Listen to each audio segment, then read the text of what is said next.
Hello, hello, hello guys! Magandang araw New Zealand. So, andito tayo ngayon sa loob ng sasakyan. Yes, umaandar po yan. Of course, today's vlogging. Another day na naman tayo guys.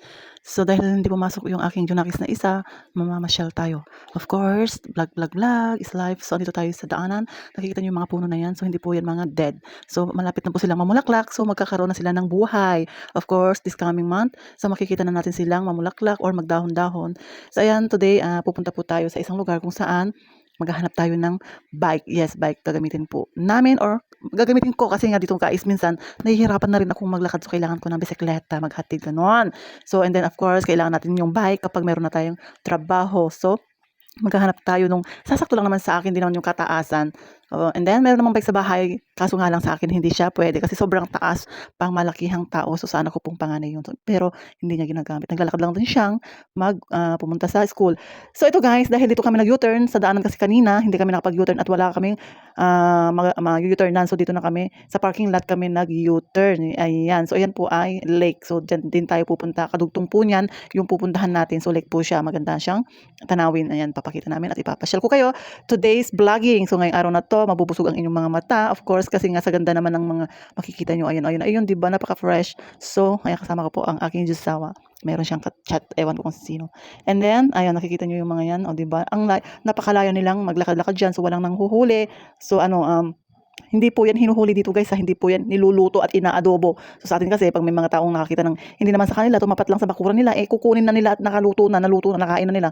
So kawawa naman yung nag-aalaga, 'di ba? Sa atin kasi kahit hindi naman sa kanila, kinukuha, 'di ba? So pag hahanapin mo na yung mga alaga mo, kulang o kaya nawawala na o lahat nawala na, kinain na pala, nasa tiyan na. So dapat hindi ganoon dito kasi yung mga ganyang hayop. Kalimitan dito pinapabayaan lang, malaya silang naglalakad kung saan-saan. Wala po ditong magnanakaw ng mga ganyang hayop. O 'di ba? Ang ganda ng tanawin. Ito po ay isang lake dito sa Wanaka.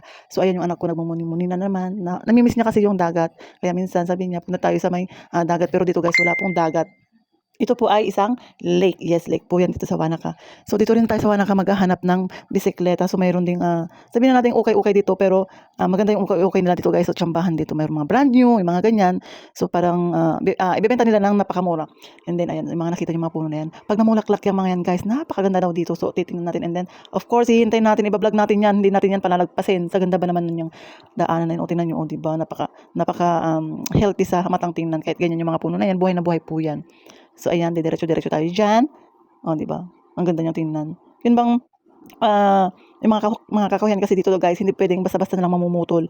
Kahit na malalaki na sila o dekada na siyang ganyan or malaki na ganon, hindi po siya basta-basta puputulin. Actually, kahit may malalaki na mga puno dito guys, is nagtatanim pa rin sila. Kahit sa ang bundok o kahit sa ang lugar dyan, dito sa New Zealand is nagtatanim pa rin sila. So di ba, alagang-alaga nila ang nature dito sa New Zealand. Ganito po sila dito, napakahalaga sa kanila ang environment. So, mahal na mahal nila ang environment dito guys. Kahit saan ka tumingin dito is may mga puno, mga pine tree, and then may mga halaman, tumutubo lang. Hinaayahan lang nilang ganun guys. Ayan. So, napadpad dito tayo sa may bandang gawin dito. And then, ayan, may titinan tayo dito. Of course, mamamasyal nga. And then, titinan na natin yung mga tanawin. Ayan, o para lang siyang drawing, di ba guys? Ayan. So, dito, pababa tayo dito guys. Para siyang, yung pakiramdaman ko kasi dito, parang madudulas ako. Pero hindi po. Ayan, bato po yan. Kaso nga lang first time kung dumaan dito, of course, di ba, may hawak tayong dalawang cellphone. So yung isa naka-live, yung isa naman ay nagre-record. O, syempre, hindi mo makikita, hindi mo mapagtutunan ng pansin yung paglalakad mo kasi nga dalawang hawak mong cellphone, kukuhanan mo ng video. Ganyan tayo mga vlogger-vloggeran. And then, ayan. So bababa tayo ng konti. O, ang linis. Wala pang ahas dito kahit gaano pa yan kadaming puno or mga damo dyan, wala pong ahas dito. Ang alam kong ahas is nasa Pilipinas, napakadaming ahas doon. And then dito talaga is wala kang makikitang ahas dyan na gumagapang. O, di ba? Sa atin kasi sa Pilipinas, naku, maraming ahas dyan. Hindi lang sa bundok, okay? Hindi lang sa kagubatan may ahas. O, di ba? Nagkalat ang mga ahas. So dito maganda yung tanawin dito. So di ba, busog na busog yung mata mo. Ang ganda di ba? Ayan, parang gusto ko dito, gusto ko siyang languyan kasi ang ganda ng tubig. Blue siya, di ba? Para siyang nangungusap yung ulap.